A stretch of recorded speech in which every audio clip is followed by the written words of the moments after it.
Joey, the last time you guys saw Lamar Jackson was in that playoff game in 2018. How do you feel like he's improved since then? Watched a lot of run game today. Didn't watch a lot of him passing, but we know who he is. He's probably the most dynamic player in the NFL when he gets the ball in his hands. So at the end of the day, that's what we're going to need to stop. I think we have a good plan this week. Just put it in, obviously. So we're working through some things, but that's the main focus is stopping him with the ball. What you guys have had success against him, and like Fernando said, it's been a couple of years. Yeah. When you've stopped him, what have you guys done well? Oh man, it's hard to remember our game plan a few years ago, but we did a really good job of getting after him. I think we had 9 or 10 sacks in two weeks. We didn't let him hurt us with his feet too much, and I mean, you see what he can do. He makes one guy miss, and he's off to the races. So I think that's the main focus this week. Whatever role I'm going to have to take, I'm happy to do so, and it's always fun playing a guy like that or Kyler, where you have to. And that's sarcastic fun. When you're trying to keep a dynamic runner like that in the pocket and not let him hurt you with his feet, because he really is the best to do it. Joe, we haven't talked to you since Sunday, so just rewatching the film from that Browns game, just what were your biggest takeaways on the defensive performance? We have to just be more physical on blocks. I think I have to do a better job of getting blocks off me. Just fitting a gap isn't enough. I have to shed them and make some plays, be more effective when it comes to that. But I think we watched it. We learned what we could from it, and now we're moving on. And I think everybody did a good job of just putting it behind us, but taking what we needed to from it. And this is no easy game playing Lamar and the Ravens, so it's time to focus on them. In terms of that physicality on blocks that you mentioned, it seems like it has fluctuated a bit week to week. Obviously, the Raiders game is a good example of you guys being very physical on blocks. Browns obviously have an excellent offensive line. That's a factor. But just why do you think there's been a little inconsistency in that area from you guys up front? I don't know. Don't have a good answer for that. Going back to that Browns game, why were you guys able to shut them down in their final drive, and you kind of weren't able to do that throughout the course of the game? Shoot, that's how football works, man. I mean, if we had the answer to go stop them every single down, every single play, every game, then we'd go and do that, but we don't. And they're pro players, and they win their one-on-ones, and they're successful part of the time too. So sometimes we do well, and sometimes we don't do well. So it's hard to pick one thing that we did differently on one drive versus the other. But I think playing physical, doing our job, getting off blocks, and obviously making tackles is a huge part of it. Joey, so much happened in that game. It was very chaotic. Have you ever been part of a game like that? That high scoring, I don't think I've ever been. No. And you guys kind of fell behind a little bit, but having Justin Herbert play the way he's been playing, does that give you guys, the entire team, confidence that you guys can come back at any point? Yeah, I think we keep proving to ourselves and to everybody that we can come from behind.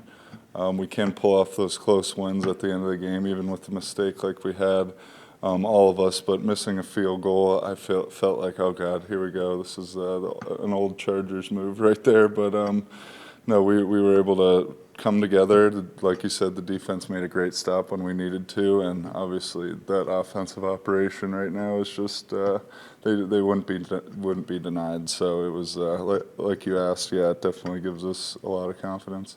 When you talk about the thought process, is when you're second and third down, when they have the ball, when you guys have the ball, your offense has the ball, and you're preparing to kind of go back out on the field after a fourth down, and then you see the team going for it on fourth down. What's going through your mind? Is that giving you a boost of energy? Is that giving you a boost of confidence? Kind of what's going through your mind in that process? That's happened multiple times, multiple weeks now. Yeah, well, at this point, you almost expect to get it with how effective they've been on it. But I think we have faith in coach, and we have faith in our offense, and to see that they kind of have that trust in each other, and they have the balls to kind of go for something like that. It means a lot, I think, to everybody watching, especially when you convert something like that. I feel like it's a huge kick of momentum for us. Joey, we talked a lot in the spring and summer just about your different role, the added responsibility, dropping into coverage and that sort of thing. Just so far through this season, how do you feel like, you've been adjusting to those added responsibilities?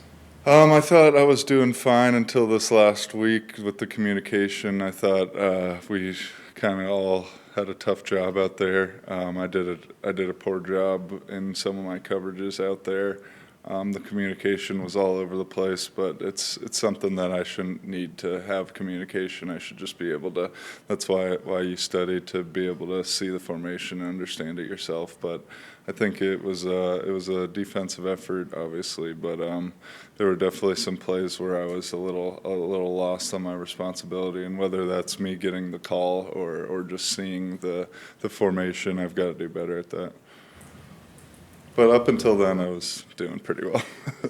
I mean, Yeah. sort of like heading into the season, you sort of Yeah. expect it to be a little bit up and down just because it's something so new to you. Yeah. I mean, it's different. But going through a walkthrough is a lot different than full speed and game day with the crowd roaring. And I felt like this game, it was a little louder when their offense was out there. So it was.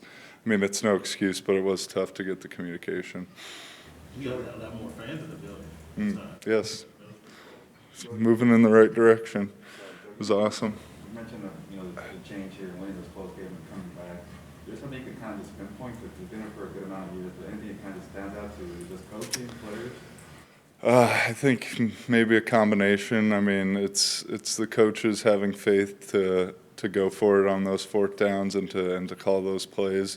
But it's also, you can't just call that and expect it to work if you didn't have the people to make it work. And when you have a guy like Herbie and all the weapons that he has on offense, I feel like it's pretty good odds that we're gonna at least get those 2 yards, especially when you have Eck running the ball like he is. So, yeah, I think it's just been something we've been moving towards for a long time, and that's kind of what it takes to build a team. It doesn't happen overnight, and I think we've been slowly moving in that direction. We've been close a lot of times, but I think we're finally getting over that hump and starting to pull through those close wins.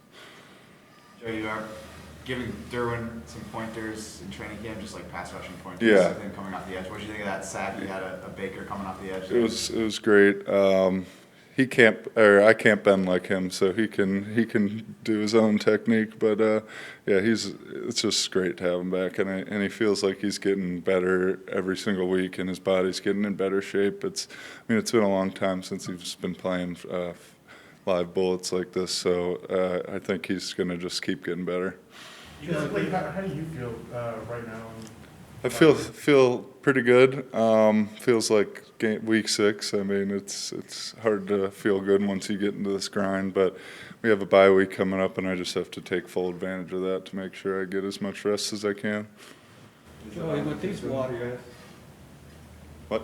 Sorry, is the bye week too soon, week 7? Or? It's soon, but I was thinking about that today, and when you kind of add up camp and everything along with these past 6 weeks, it's kind of going to be somewhat even split between the season. But I mean, going after a bye week and having 11 games is kind of a lot, but it's at least it wasn't after, I don't know, week 2 or 3, but it's something I think we could use right now. We have Drew just hurt himself, and some other guys are down right now, so we'll take the time. Joey, we're doing walkthroughs on Wednesday. I mean, last week was the short week, but also this week. How much does it help you guys with recovery?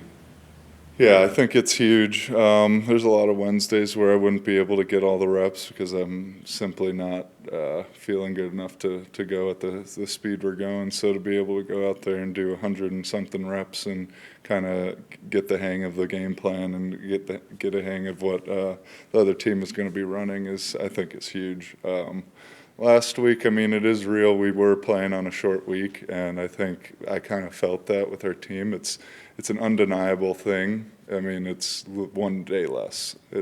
We played Monday night, and we had to come back and play a Sunday afternoon game, and that's real. So we're going to have to do a really good job, I think, along with the Wednesday walkthrough to get recovered. And like we just talked about, the bye week is going to be big.